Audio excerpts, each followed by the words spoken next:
Bismillah, alhamdulillah, salatu wassalamu ala rasulillah. Continue talking about the Ottoman Empire, the Ottoman Caliphate. And this Sultan is one of the most famous sultans of the Ottoman Empire. It is Sultan Suleiman al-Qanuni. Suleiman the Magnificent. He is known in the West, in the non-Muslim world, as Solomon the Magnificent. In the Muslim world, he is known as Suleiman al-Qanuni, or the lawgiver.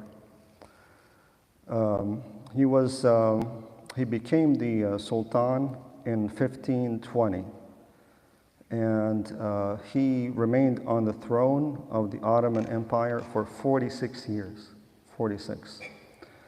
And he is a great example of, what could happen when power and righteousness meet. When power and righteousness meet, great things happen. The Ummah, the Muslim Ummah, has power, has a lot of power. There are some, very powerful people. Also, the Muslim Ummah has a lot of taqwa, a lot of righteous. There's lots of people who are righteous people, right? But they're like two separate streams. We want the two streams to meet.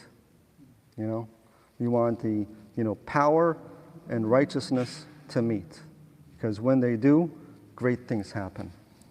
It's like you have a tank of water, a big tank that's full of water, and a big building that's full of flour. You can't make bread. We're saying, we don't have bread. We don't have bread, but we have lots of flour in that building, and we have lots of water in that tank, right? We need to be able to make bread because, you need to bring the water and the flour together to make bread. So, I ask Allah subhanahu wa ta'ala to, make us, righteous and powerful so that we can, serve His religion in a manner that is pleasing to Him. But this is a man who, he comes from a lineage of sultans and lineage of kings. And he was a very, powerful man, very rich man, but he was always looking at, the akhirah, the hereafter. And he was quoted to have said, "La mulka illa mulk al-akhirah," that there's no kingdom except the kingdom of the hereafter. "Wala sultana illa sultan al-qalb," and there is no authority except the authority over the heart. But this sultan, he did not only conquer land, he conquered the hearts of people. This is a loved person, not only by the Turks. Turks love him. Every other Turk, his name is Suleiman, right? They use that name a lot. But even, the Muslims in general, they love him. He's a well-known figure because he was righteous and he was a just ruler. And he's named Al-Qanuni because he loved the law. And the reason why he loved law, and it was all, Sharia compliant, because he wanted to be just. He wanted everyone to be treated fairly. And, he lived at a time where, like in Europe, it was unheard of for a poor man to sue a rich man and win. Like, it's just unheard of. A poor man would not even bother to go to court to complain about a rich man or a powerful man. But Suleiman al-Qanuni, Suleiman the Magnificent, that was the norm in his land. A poor person, a weak person can go to court and make a complaint about a rich, powerful person, and he could win, if he was, if he was in the right and if the other person was in the wrong. Because, he cared about justice. And he expanded the Ottoman Empire greatly. He reached the heart of Europe. He reached Hungary and Belgrade. Serbia. That is, the heart of Europe.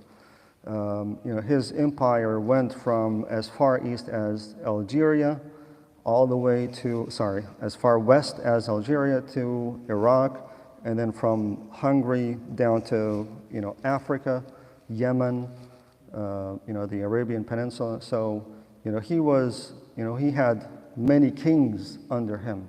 This was a very, very powerful man. But yet, he was praying, he was fasting, he feared Allah, and he was asking Allah to die as a martyr. This is a very powerful king asking Allah to die as a martyr. And he was going in the expeditions himself. He was going with the expeditions. Imagine, he didn't have to do that, right? Like anyone would tell him, you don't have to do that. You have your generals, you have your army. They'll go there, you just, stay in the comfort of your palace. But he didn't do that. He went and he fought. It is reported that he had a note when he died that said what means that, oh Allah, I am a sultan, but I come to you leaving all of that, and I come to you with my deeds, hoping that you would accept my good deeds. So this is a righteous man. He had everything that he wanted, but his eyes were, towards the akhirah. We ask Allah subhanahu wa ta'ala to reward him abundantly and to forgive him. Rahim Allah hada as-Sultan al-Adil. We ask Allah subhanahu wa ta'ala to have mercy over this righteous and just Sultan. And we ask Allah subhanahu wa ta'ala to bring from amongst us or among our next generations, people who will be just and powerful and righteous. The Prophet ﷺ talks about 5 stages of rulership. First it will be prophethood, which was the stage when he ﷺ was alive, and then the khilafah, which was khilafat al-Rashidin, the 4 companions, and then it'll be mulkan addan. It'll be like monarch, like the Umayyah, the Abbasi, and then mulkan jabriyan, and then it'll be it'll be like dictatorship, forced, compulsive dictatorship, which is the stage that we're in right now. It is compulsive dictatorships, and then after that, the khilafah ala minhaj al-nubuwah will come. So we are, at the last stage before the khilafah. So we ask Allah subhanahu wa ta'ala to make us better followers of his book and the guidance of his messenger Muhammad sallallahu alayhi wa sallam. Jazakumullah khair.